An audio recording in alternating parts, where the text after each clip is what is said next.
Welcome back to Legit Street Cars. My name is Alex, and in today's video, we are taking this guy right here, my 2005 E320 CDI, and we're going to turn it into a canyon carving handling machine. We're talking Porsche, Lambo, BMW M-Car killer around the curves. And if you think that I'm exaggerating, if you think that I'm messing around, then hit that thumbs up button because you're right, I probably am. Or am I?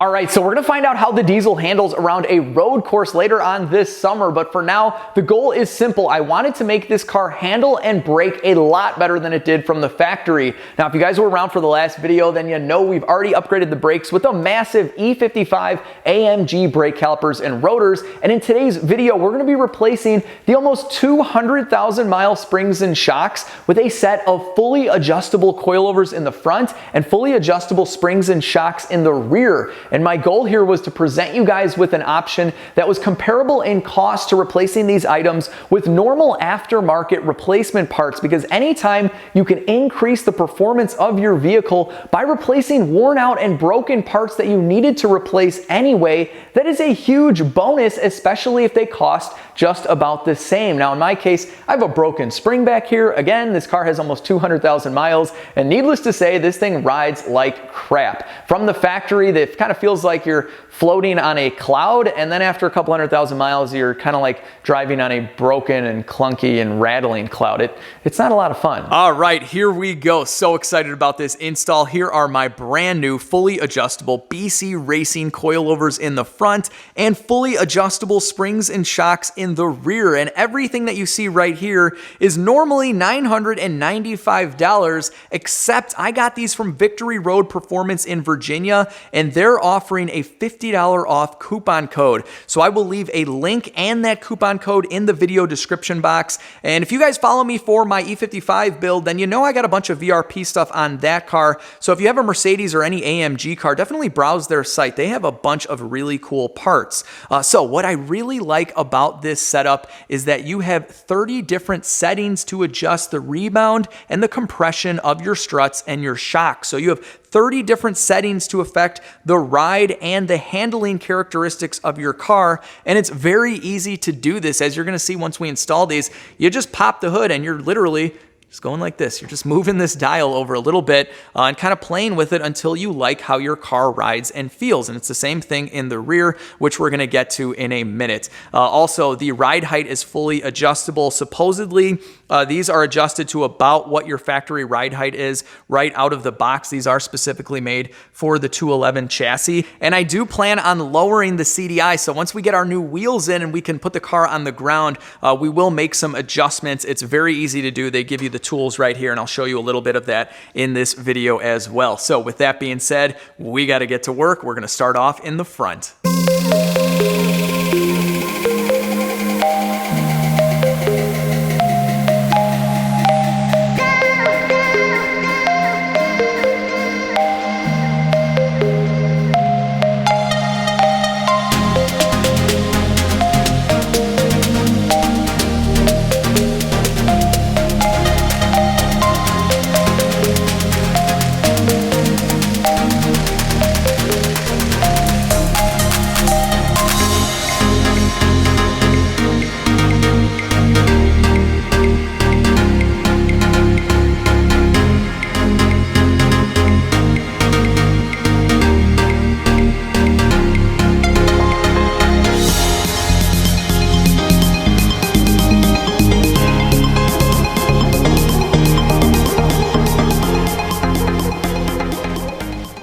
Well, removing the fronts was very easy, and if you guys have an aromatic car, it's just a little bit more difficult. You got to remove the inner fender liner to unplug a connector, and then you have an air line that is going right there, but not that bad at all. And something I wanted to show you guys was, if you saw the last video where I installed the E55 brakes, you noticed that I had to undo a little bit of my work, and that is by removing the nut from the lower ball joint and disconnecting it from the spindle right here. So we have all this room right here to play with. This makes it a lot easier to get your old strut out and your new strut in. So there's other ways you can do this by disconnecting other arms, but I found this to be the best method by far. So let's talk ride height. These are set up from BC to be just about what factory ride height is, and the ride height is determined by the overall length of the strut. So as you can tell here side by side, our new strut is a little bit shorter than the old one. So I'm going to assume that they're setting up this factory ride height based on the Airmatic cars, because most of the guys buying these kits have Airmatic suspension and they're deleting them. So this is probably what the Airmatic ride height would be. But either way, there's a couple ways to adjust this, and I wanted to lower the car anyway. I'll be messing around with the ride height, so I'm just going to go ahead and install as is. But you can adjust them by loosening this nut and turning this fork in and out. But once it's on the car, this really isn't an option. That would be very difficult to do. So in that case, you're gonna be messing around with these nuts here and using the BC specific spanner wrench tools. So what you don't wanna do is mess around with the height of the spring, or you will ruin the spring rate. They set these up to be about what factory spring rate is, and that will determine your ride characteristics big time. So what you wanna do is keep these two locked together, loosen up this bottom one, and then depending on if you want to make this shorter or longer, you'll pick which spanner wrench fits these nuts, and you're going to turn these kind of like together. And that's about it, guys. I'll be messing around with ride height in future videos, but we're going to go ahead and install these as is. So let's get to it.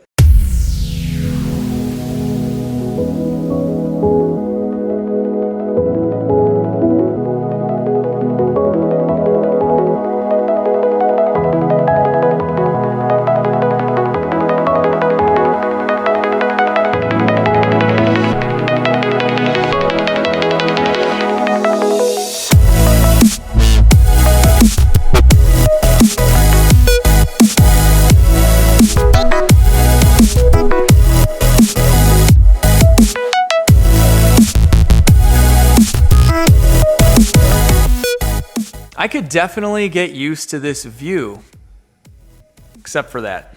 That's not good. But the CDI otherwise is looking pretty sweet. These brakes look amazing. These coilovers look awesome, and there is a ton of room here to get the spanner wrenches in when we do need to adjust for the ride height. So this side is all done, and then obviously this side is not done. You notice I still have the little tiny brakes on here. I got really sick after that brake video, so I'm a little bit backed up, but I'm good to go now, and there's really no sense in putting this back together, since if you guys saw that video, you know that I got to replace the CDI spindle with an E55 spindle. If you want to adjust the ride and handling characteristics of the front, you just have this dial like I showed you earlier. It's very easy. Pop your hood and you're turning this to the left to go softer, to the right to go harder. Obviously you want both sides to match, and what I really like about this, not only is there 30 different settings that you can play with, but you can change this so quickly that depending on what you're doing with the car, you can just pop the hood and kind of mess around with this. So I will be daily driving this car for the most part, but if I want to have some fun or go to a track, all I gotta do is turn a dial and I'm ready to go. Full-blown race mode. After you get all this stuff out of your trunk, the first step is to remove the liners in the trunk so you can get to the nuts on the top of the shocks. I already got that one loose. And I was driving around with this liner out because I'm still messing around with my trunk lid adjustment. It doesn't really fit right. Oh, and if you guys are wondering, I did not put this sticker on the car. This is how it came. And when I pulled up, I thought this was for LS, like the engine, LS engine, like in my Trans Am and in Corvettes. I can't believe I'm explaining the LS engine. But anyway, that is not the case. The guy I bought this from, his name was like Larry and then something with an S. And he made this decal like in the 80s or something, way before the LS engine came out. Larry, I'm sorry. I told you I'd drive around with this for a little bit, but unfortunately, it's time for this thing to go. It's seen better days for sure.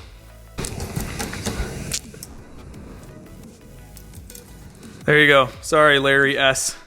Your decal is gone. Just a couple things before we get started in the rear. If you guys are working on a car with Airmatic suspension, you will need to replace the rear lower control arm, and that is because you guys don't have a coil spring, so you don't have a coil spring perch, and this is what a broken spring looks like, by the way. Also, on the Airmatic cars, you're gonna wanna relieve the air pressure, so just crack one of the lines going to the rear. That way, that air spring compresses completely and is loose, and then since you're replacing this entire arm anyway, you're gonna disconnect disconnect it from here. You're going to disconnect it from here too. You'll have plenty of room to put your new spring and shock in. So if you have a coil spring car like this one, I recommend that you use a coil spring compressor. That way you're relieving tension from this lower control arm. Some guys will put like a bottle jack underneath here and just go kind of slowly, but if you can just get a cheap spring compressor tool, it makes life a lot easier and a lot safer. So definitely wear your safety glasses, protect yourself. These things can be kind of dangerous,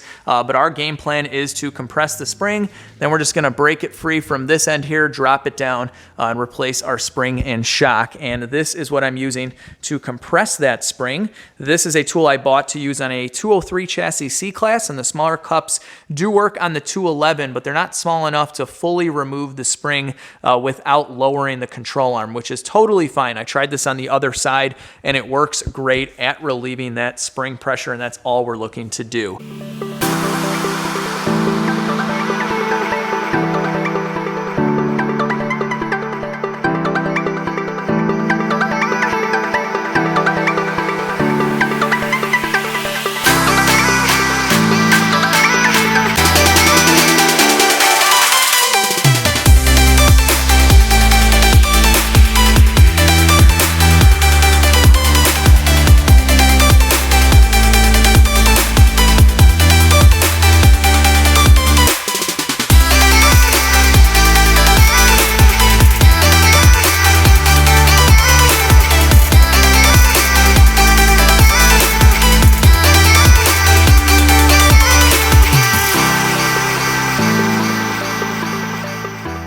All right, the rear was pretty easy. We didn't even really need that screw jack underneath the control arm, but safety first, guys. These springs can be very, very dangerous. But with the spring compressed, this just kind of came down at our own speed and was very safe. And you can see what was left of the old spring right here. This is very broken. So the ride height adjustment is going to be done right here. You have the two same kind of nuts that we had in the front struts, and this is the upper spring mount. So this is going to go up in the car like this, and then we can make our adjustments from here. So right now I'm going to unravel this spring, and I actually have the other one, the other side out as well. So I'm going to try and kind of like measure up our length so we can do as much of this adjustment off the car. All right, guys, so I swapped over this rubber portion that's going to sit on top of our spring mount that goes up inside of the car. And you can tell that we have quite a difference here. The ride height is going to be a lot different. So what we want to do here is simply just loosen these nuts up here. And then what we're going to do is just kind of spin this out like this. And we're going to effectively change, we're going to keep these together. We're going to effectively change the height of this spring. And it goes like this.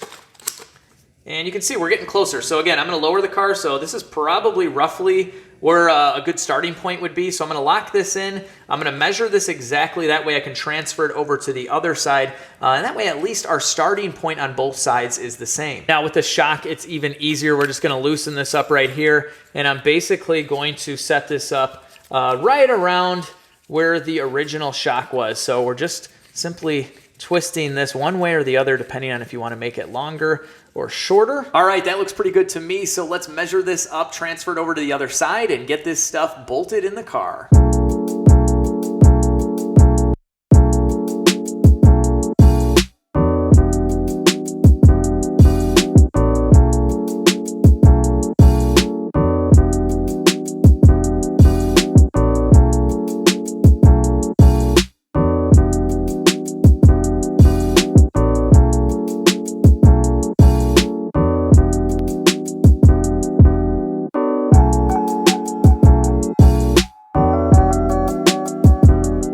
All right, looking good in the right rear. We are almost done with this side. The nut on top for the shock is tightened up, and I'll show you the adjuster here in a minute from inside of the trunk.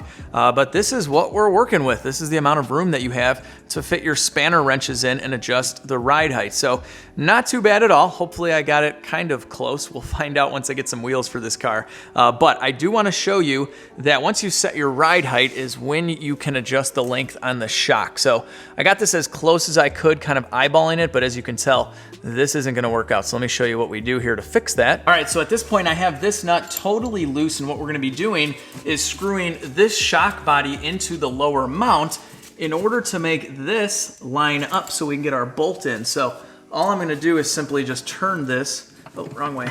We're gonna go down this way into the lower shock mount. As you're gonna see, this is gonna start to line up.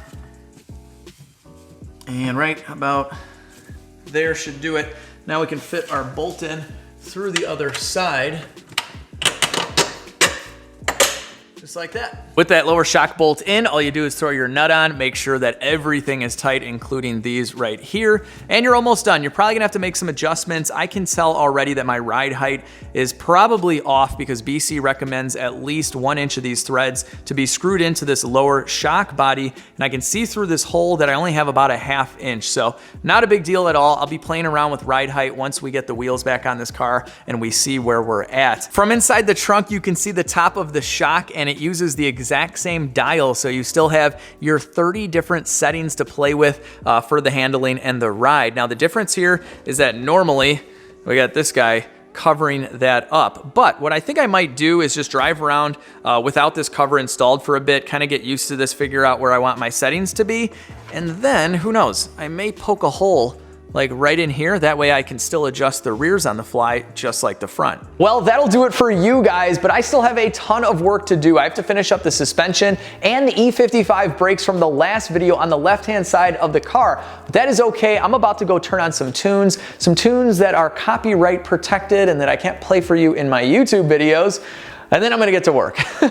So with that being said, check out Victory Road Performance linked in the video description box. And if you haven't already, hit the thumbs up button, share the video, subscribe if you're new, and most importantly, have an awesome day, and I'll catch you all in the next video.